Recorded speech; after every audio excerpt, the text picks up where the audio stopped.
शुरू कर लेते बड़ी खबर का। गोवा अग्निकांड के आरोपी अजय गुप्ता की कोर्ट में पेशी। साकेत कोर्ट में आरोपी अजय गुप्ता की पेशी। आपको बता दें कि नाइट क्लब का तीसरा पार्टनर है अजय गुप्ता। यहाँ पर बिल्डर अमित गुप्ता का भाई है अजय गुप्ता। अमित गुप्ता की 2 साल पहले हत्या हुई थी। अजय गुप्ता के खिलाफ लुकआउट सर्कुलर जारी था और ऐसे में कोर्ट में पेशी और देखने वाली बात यही होगी कि आगे क्या कुछ रहने वाला है। लेकिन ऐसे में एक के बाद एक बड़ी कामयाबी पुलिस की टीम को लग रही है। बिल्डर अमित गुप्ता के भाई अजय गुप्ता को गिरफ्तार कर अब कोर्ट में पेशी होनी है। अमित गुप्ता की 2 साल पहले हत्या कर दी गई थी और ऐसे में अजय गुप्ता की ये गिरफ्तारी बेहद अहम मानी जा रही है। अजय गुप्ता के खिलाफ लुकआउट नोटिस भी जारी किया गया था और अब से थोड़ी देर बाद कोर्ट में पेशी होगी। देखने वाली बात कि कोर्ट की तरफ से क्या कुछ रहने वाला है, क्या कुछ दलीलें अजय गुप्ता की तरफ से रखा जाएगा, ये भी बेहद महत्वपूर्ण हो जाता है। तो साकेत कोर्ट में आरोपी अजय गुप्ता की पेशी है, अब से थोड़ी देर में पेशी होगी। नाइट क्लब का तीसरा पार्टनर है अजय गुप्ता। इसके लिए लुकआउट नोटिस भी जारी किया गया था। फिलहाल गिरफ्तारी हो चुकी है, कोर्ट में पेशी होगी और उसके बाद देखने वाली बात कि कोर्ट क्या कुछ आगे कोर्ट का रुख रहने वाला है। क्या रिमांड पर भेजा जाएगा। तो अमित गुप्ता की 2 साल पहले हत्या कर दी गई थी। अजय गुप्ता अमित गुप्ता का भाई है और ये तीसरा पार्टनर है जिसकी तलाश में पुलिस की टीम थी। फिलहाल अजय गुप्ता की गिरफ्तारी हुई है, अब से थोड़ी देर बाद कोर्ट में पेश किया जाएगा और खबरों के मुताबिक साकेत कोर्ट में ये पेशी होगी।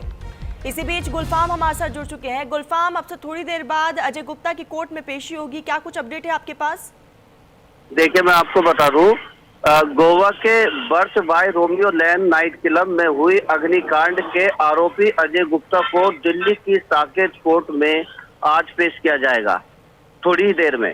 अजय गुप्ता नाइट क्लब का तीसरा पार्टनर है और बिल्डर अमित गुप्ता का भाई है जिनकी 2 साल पहले हत्या हुई थी। और गोवा पुलिस ने अजय गुप्ता के खिलाफ लुकआउट सर्कुलर जारी किया था, जिसके बाद उन्हें दिल्ली में गिरफ्तार किया गया है। अजय गुप्ता ने पुलिस को चकमा देने की तो बहुत कोशिश की थी, खुद इंजर्ड हो गए थे और अस्पताल में भी जाकर भर्ती हो गए थे, लेकिन पुलिस की तेज तर्रार कार्रवाई के चलते उनका यह प्लान फेल हो गया। पुलिस ने उनको गिरफ्तार कर लिया है और अब से कुछ देर के बाद उसको साकेत कोर्ट में पेशी की जाएगी। साकेत कोर्ट में पेशी होगी। क्या लगता है प्रशासन की तरफ से पुलिस की टीम जो है रिमांड की यहाँ पर अपील कर सकती है कोर्ट में? बिल्कुल बिल्कुल, मैं आपको बता दूं, जिस तरीके से ये पूरा प्रकरण है उसमें अवैध तरीके से ये नाइट क्लब चलाया जा रहा था और कुछ ऐसे मानक है जिनका इस क्लब के अंदर उनका पालन नहीं हो रहा था और इसमें करीब 25 लोगों की मौत हुई है। इस अग्निकांड में 25 लोगों की मौत हुई है। तो जरूर यहाँ पर पुलिस जो है रिमांड की मांग करेगी और इसको रिमांड पर लिया जाएगा। लेकिन गुलफाम, अहम ये भी हो जाता है, देखने वाली बात यही होगी कि अजय गुप्ता की तरफ से उनके वकील क्या कुछ दलीलें आज कोर्ट में पेश कर सकते हैं। नहीं, बिल्कुल, इसमें दलीलें तो खैर अजय गुप्ता की ओर से भी दी जाएंगी, लेकिन जिस तरीके का ये हादसा है, इस हादसे को कहीं ना कहीं देखना होगा और इस हादसे के चलते इसमें 3 आरोपी है। अभी 2 आरोपी 2 पार्टनर और है, जिसमें गौरव लूथरा और सौरभ लूथरा है, वो अभी फरार है। उनके खिलाफ भी ब्लू कॉर्नर नोटिस जारी किया हुआ है सरकार ने। तो कहीं ना कहीं इनके वहां तक जाने के लिए पुलिस रिमांड पर जरूर लेगी और लेने के बाद वहां तक इनके लिंक निकाले जाएंगे ताकि ये सभी आरोपियों को गिरफ्तार किया जाए। बिल्कुल गुलफाम, देखने वाली बात यही होगी कि कोर्ट में क्या कुछ यहाँ पर दलीलें रखी जाती है और कोर्ट का क्या कुछ रुख रहने वाला है। नजरें आप बनाए रखिएगा गुलफाम, आगे जुड़ेंगे, अपडेट लेंगे। फिलहाल के लिए बहुत शुक्रिया आपका।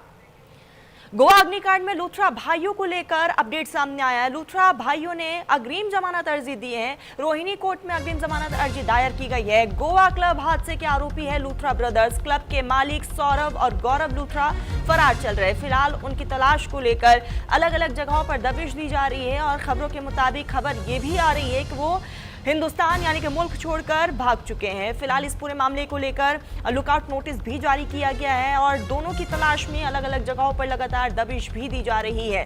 तो एकाएक करके अब तक कई गिरफ्तारियां हो चुकी हैं और ऐसे में क्लब के मालिक सौरभ और गौरव लूथरा फरार चल रहे हैं। लूथरा भाइयों ने अग्रिम जमानत अर्जी दायर की है और आपको ये भी बता दें कि फिलहाल देखने वाली बात की कोर्ट और जो दायर अर्जी की गई है उस पर कोर्ट का क्या कुछ रिएक्शन रहेगा। तो गोवा अग्निकांड में लूथरा भाइयों को लेकर ये अपडेट सामने आया है। लूथरा भाइयों ने अग्रिम जमानत अर्जी दायर की है। आपको बताते चले कि रोहिणी कोर्ट में यह अग्रिम जमानत अर्जी को दायर किया गया है। तो लगातार दोनों फिलहाल फरार चल रहे हैं और ऐसे में रोहिणी में अब यहाँ पर अर्जी को जो है वो दायर किया गया है। तो गोवा क्लब हादसे के आरोपी है लूथरा ब्रदर्स, 25 की मौत हुई थी और कई इसमें बुरी तरीके से जख्मी भी हुए थे और इस पूरे मामले को लेकर एकाएक करके अब तक कई लोगों की गिरफ्तारी हो चुकी है।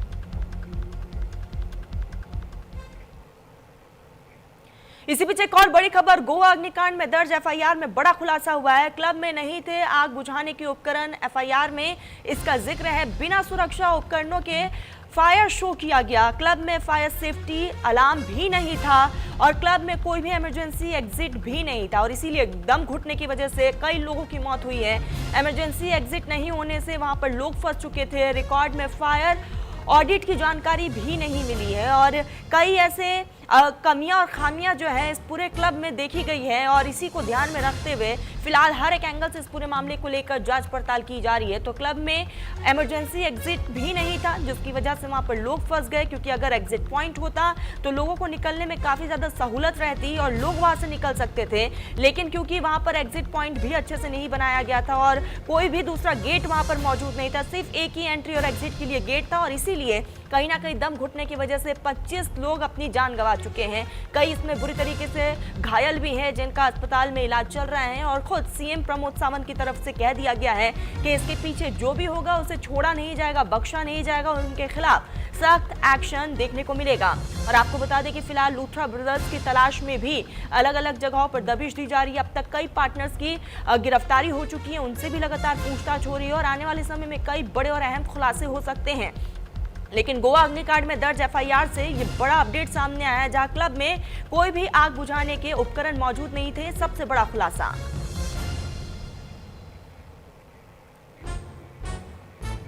इसी बीच एक और बड़ी खबर है, गोवा अग्निकांड में एक्टिव मोड में है प्रशासन। लूथरा ब्रदर्स के क्लब पर बुलडोजर एक्शन देखने को मिला है। रोमियो लेन रेस्टोरेंट के अवैध निर्माण पर बुलडोजर चला है। अवैध निर्माण के 198 वर्ग मीटर हिस्से को तोड़ दिया गया है। अग्निकांड में गई थी 25 लोगों की जान और ऐसे में लगातार गोवा के नाइट क्लब में लगी भीषण आग और 25 लोगों की मौत का मामला अब धीरे धीरे गर्माता जा रहा है और इसी पूरे मामले में गोवा सरकार एक्शन मोड में है और birch boy Romeo Lane club के खिलाफ बड़ा एक्शन लिया गया है। मुख्यमंत्री प्रमोद सावंत के आदेश पर लूथरा ब्रदर्स के वागाटोर बीच पर बने रोमियो लेन क्लब के एक बड़े हिस्से पर बुलडोजर कार्रवाई भी देखने को मिली है और उसे जमींदोज कर दिया गया है। क्लब का ये हिस्सा सी बीच को अतिक्रमण करके बनाया गया था। टूरिस्ट डिपार्टमेंट के अफसरों ने आज सुबह ही क्लब को सील भी कर दिया है। शाम को यहां पर बुलडोजर पहुंच गया और गोवा टूरिज्म डिपार्टमेंट के डिप्टी डायरेक्टर धीरज ने बताया है कि इस साल जुलाई में भी क्लब के इस हिस्से को डिमोलिश किया गया था, लेकिन क्लब के मालिकों ने फिर जगह पर अतिक्रमण कर लिया और ऐसे में एकाएक बड़ी कार्रवाई को अंजाम दिया जा रहा है गोवा प्रशासन की तरफ से। और ये तस्वीरें भी आपको दिखा रहे हैं कि किस तरीके से अतिक्रमण करके बीच के पास अवैध अतिक्रमण किया गया था और ऐसे में ये बड़ा एक्शन देखने को मिला। इस पूरे एरिया को जमींदोज कर दिया गया।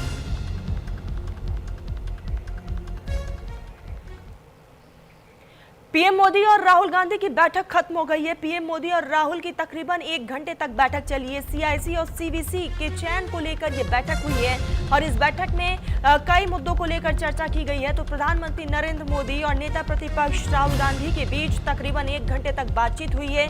सीआईसी और सीवीसी के चयन को लेकर यह बैठक की गई है। आगे क्या रणनीति होगी इसको लेकर भी मंथन हुआ है। साथ ही राहुल गांधी की तरफ से भी कई पॉइंट्स को रखा गया है। तो प्रधानमंत्री और राहुल गांधी के बीच ये बैठक कई मायनों में बेहद खास रही है, जिसमें सीआईसी और सीवीसी के चयन को लेकर बैठक बुलाई गई थी। इसी बीच एक और बड़ी खबर, डीजीसी ने इंडिगो के सीईओ को किया समन। आपको बता दें कि इंडिगो के सीईओ पीटर एल्बर्ट्स को डीजीसी ने बुलाया। इंडिगो के सीईओ को कल 3 बजे बुलाया गया और इस बीच जो है सीईओ की तरफ से तमाम दलीलों को अपना रखा गया है डीजीसीए के सामने। हालांकि इस वक्त डीजीसीए एक्शन मोड में नजर आया। साफ तौर पर कहा कि यात्रियों को काफी ज्यादा परेशानी हुई है और ऐसे में खामियाजा इंडिगो को भुगतना पड़ेगा। हालांकि सीईओ की तरफ से कहा गया है कि यात्री जितने भी परेशान हैं और कहीं ना कहीं अब तक जितना भी रिफंड था हमारी तरफ से कोशिश रही है कि उस पूरे रिफंड को हम वापस से पहुंचा दें। उनके पास रिफंड वापस दे दिया गया है।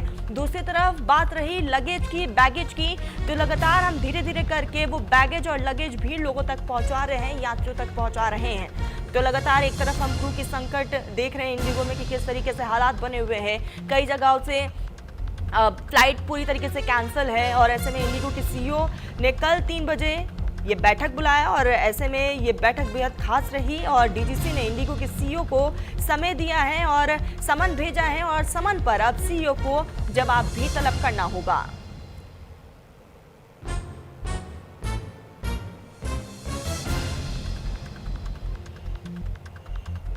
सर ये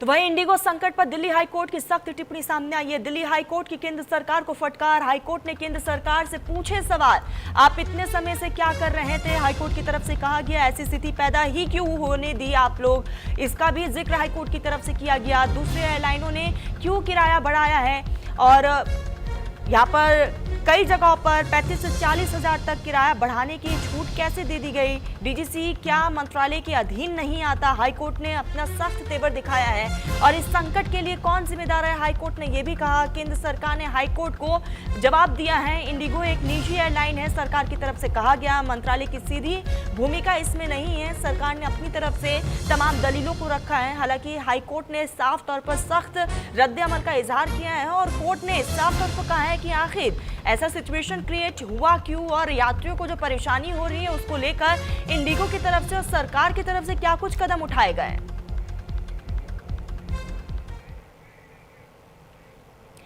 यूनेस्को हेरिटेज लिस्ट में दिवाली शामिल किया गया है। मानव इतिहास की सांस्कृतिक धरोहर की सूची में इसे शामिल किया गया। लाल किले पर यूनेस्को की बैठक में यह अहम फैसला लिया गया है तो देश विदेश में रह रहे विदेशी उत्साहित नजर आ रहे हैं। प्रधानमंत्री नरेंद्र मोदी की तरफ से भी बाकायदा एक्स पर पोस्ट करते हुए इसका जिक्र हुआ है। तो दिवाली हमारी सभ्यता का आत्मा है, पीएम मोदी की तरफ से कहा गया।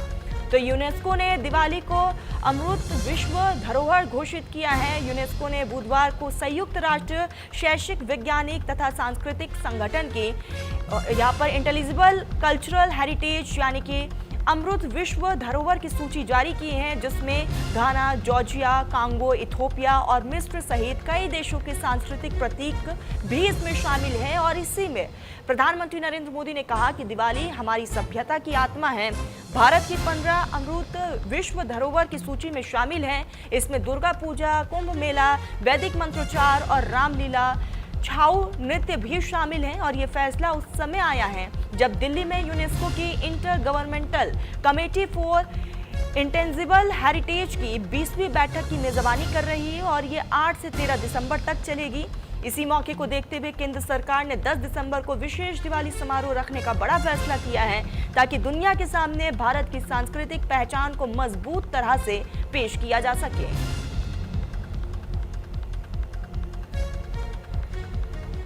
दीपावली भगवान राम के वनवास से लौट करके जो देश भर में जो खुशी मनाई थी उस पर्व का नाम है दीपावली। और उसको है मतलब एक तरह से असत्य पे सत्य की विजय थी, राक्षसी प्रवृत्ति पर देवत्व की विजय था। ये काम अगर सारी दुनिया भी इस बात को करे कि इस प्रकार की प्रवृत्तियों को समाप्त करके अगर किसी अच्छे जीवन की दिशा में जा सके तो ये पर्व उनको भी एक नई शिक्षा देगा कि जीवन में हमें करना क्या है, राम क्यों राम बना है। ये अगर वो भी समझने की कोशिश करेंगे तो संपूर्ण मानवता के लिए बहुत अच्छा होगा। खबर अजमेर से है। अजमेर में कलेक्ट्रेट को बम से उड़ाने की धमकी दी गई है। कलेक्ट्रेट के साथ दरगाह को भी उड़ाने की धमकी दी गई है। मेल के जरिए बम से उड़ाने की धमकी दी गई है। धमकी के बाद सुरक्षा एजेंसियां भी हाई अलर्ट पर है और चाक चौबंद यहाँ पर सुरक्षा के यहाँ पर जवानों को तैनात कर दिया गया है। तो मेल के जरिए बम से उड़ाने की धमकी दी गई है। हालांकि अब लगातार आईडी को ट्रेस करने का काम भी प्रशासन की तरफ से किया जा रहा है कि आखिर ये मेल कहाँ से आया है, क्या कोई अराजक तत्व है या फिर सिर्फ और सिर्फ मजाक किया गया है, क्योंकि अब तक कई बार इस तरह के मेल सामने आ चुके। तो अजमेर में कलेक्ट्रेट को ये मेल दिया गया है, मेल के जरिए बम से उड़ाने की धमकी दी गई है। और ना सिर्फ कलेक्ट्रेट को बल्कि अजमेर दरगाह को, जहां पर अक्सर हम देखते हैं कि भारी तादाद में अकीदतमंद पहुंचते हैं और ऐसे में अक्सर वहां पर भीड़ भाड़ वाला एरिया है और उसे भी बम से उड़ाने की धमकी दी गई है। और इसी को ध्यान में रखते हुए फिलहाल सुरक्षा के चाक चौबंद इंतजाम यहाँ पर अजमेर दरगाह की तरफ भी वहां पर सुरक्षा के चाक चौबंद इंतजाम कर दिए गए हैं। साथ ही कलेक्ट्रेट के आसपास भी सुरक्षा बढ़ा दी गई।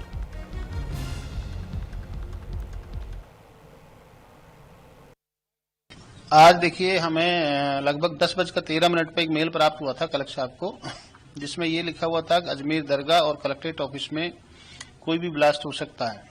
इसके लिए 4 RDX इम्प्लांट करने की बात कही है उन्होंने कि प्लांट किया हुआ है। तो उसको जैसे ही हमें वार्निंग भरा मेल मिला, मैं तुरंत हमारे सुरक्षा एजेंसी जिसमें पुलिस, हमारा इंटेलिजेंस, हमारा बम निरोधक दस्ता, हमारा डॉग स्क्वाड, उनको तुरंत हमने लेटर देकर उनको यहाँ बुलाया और तुरंत पूरे कलेक्ट्रेट की हमने जांच करवाई। कलेक्ट्रेट की लगभग हमारी जांच हुई। कलेक्ट्रेट में हमें इस तरह का कोई भी ऐसा कोई ये कह सकते हैं कि कोई गलत सामान या ऐसा कुछ भी नहीं मिला। और अब हम दरगाह भी चेक करवा। इसी बीच राष्ट्रीय राजधानी दिल्ली से खबर है, दिल्ली के 2 स्कूलों को बम से उड़ाने की धमकी दी गई है। फोन कॉल पर मिली बम से उड़ाने की धमकी है। स्कूलों में कुछ भी संदिग्ध नहीं मिला है। फिलहाल वहां पर सिक्योरिटी को बढ़ा दिया गया है। तो दिल्ली में 2 स्कूलों को धमकी दी गई है। एक तरफ अजमेर दरगाह कलेक्ट्रेट को बम से उड़ाने की धमकी दी गई, तो दूसरी तरफ राष्ट्रीय राजधानी दिल्ली में बाकायदा फोन आया है स्कूल में और 2 स्कूलों को बम से उड़ाने की धमकी दी गई। फिलहाल वहां पर बॉम्ब स्क्वाड की टीम भी पहुंची, जांच पड़ताल की गई, लेकिन कुछ भी संदिग्ध नहीं मिला है। लेकिन अभी भी वहां पर सिक्योरिटी को बढ़ा दिया गया है और कहां से ये कॉल आया है इसको भी ट्रेस करने की कोशिश लगातार की जा रही है। क्या सिर्फ कोई एक भद्दा मजाक कर रहा है? क्योंकि कुछ महीने पहले भी हमने देखा कि राष्ट्रीय राजधानी दिल्ली के कई स्कूलों में बम उड़ाने की धमकी दी गई थी और उसके बाद भी हलचल तेज हो गई थी और एक बार फिर से राष्ट्रीय राजधानी दिल्ली के 2 स्कूलों को बम से उड़ाने की धमकी मिली है। आपको बता दें कि फोन करके बम से उड़ाने की धमकी दी गई है और ये तस्वीरें जो है वो दिल्ली की हैं, लेकिन अजमेर में यानी कि राजस्थान में भी इसी तरह की यहाँ पर मेल जो है वो सामने आया है। तो दिल्ली में 2 स्कूलों को धमकी मिली है, तो दूसरी तरफ अजमेर दरगाह कलेक्ट्रेट को बम उड़ाने की धमकी दी गई है। 2 तस्वीरें आपको दिखा रहे हैं। एक तरफ स्कूल जो दिल्ली में मौजूद है, 2 स्कूल है जिसको उड़ाने की धमकी दी गई, तो दूसरी तरफ अजमेर में अजमेर कलेक्ट्रेट को और साथ ही अजमेर दरगाह है जहां पर अक्सर लोगों की भीड़ रहती है, उसे भी उड़ाने की धमकी दी गई है। और आपको बता दें कि जो 2 स्कूल में यहाँ पर कॉल करके धमकी दी गई है, तो दूसरी तरफ अजमेर कलेक्ट्रेट के में जो है मेल किया गया था और मेल के जरिए ये धमकी दी गई है। फिलहाल दोनों ही केसेस को एक साथ यहाँ पर तार जो है वो कनेक्ट करके देखा जा रहा है, जांच पड़ताल की जा रही है। क्या एक ही इंसान है जो अलग अलग राज्यों में इस तरह की यहाँ पर बातें जो है वो कर रहा है? कई चीजें इसमें अब खुलकर सामने आ सकती है। फिलहाल कुछ भी संदिग्ध नहीं मिला है, लेकिन सिक्योरिटी को बढ़ा दिया गया है।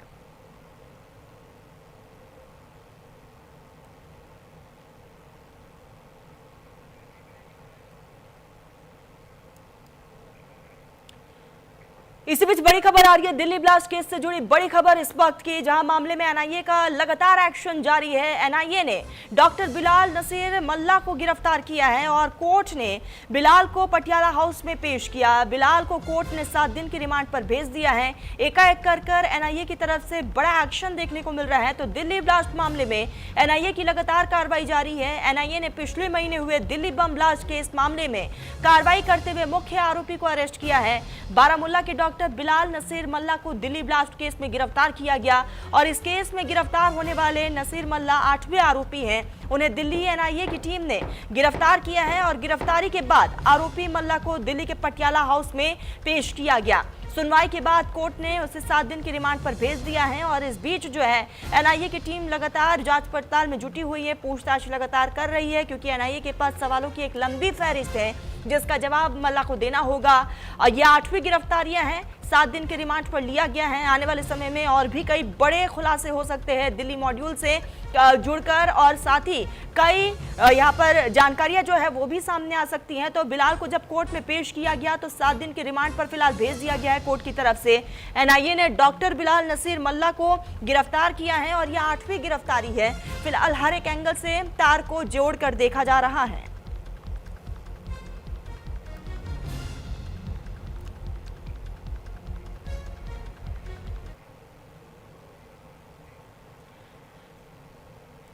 खबरों में आगे बढ़ते हैं। लोकसभा में स्पीकर ने तंबाकू खाने पर सांसद को जो है वो टोक दिया है।